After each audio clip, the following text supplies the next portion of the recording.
সবাই আমাকে পছন্দ করবে, কারো অপছন্দের তালিকায় আমি থাকতে চাই না। ও কেন আমাকে অপছন্দ করলো, অমুক কেন আমাকে পছন্দ করতে পারছে না।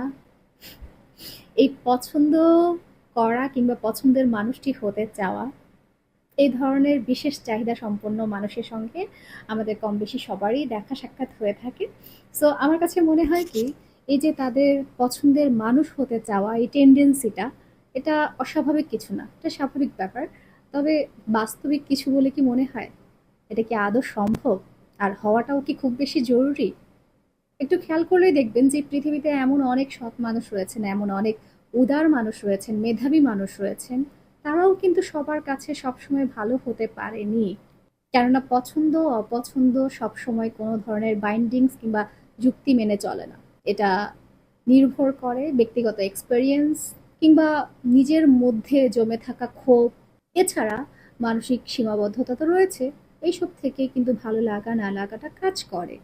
সো নিজের মূল্য নির্ধারণের জন্য আমার কাছে মনে হয় যে অন্যের মতামতের চেয়ে সবচেয়ে বেশি জরুরি নিজের প্রতি সম্মান বোধ। সবাইকে আপনি খুশি করতে পারবেন না। আর দেখবেন যে অন্যের পছন্দের মানুষটি যদি আপনি হতে চান না, তার ক্রাইটেরিয়া ফিল আপ করতে করতেই না আপনি নিজের মধ্যে থাকা মানুষটিকেই হারিয়ে ফেলবেন। দরকার কি? নিজেকে ভালোবাসুন না, নিজের মতো করে বাঁচেন।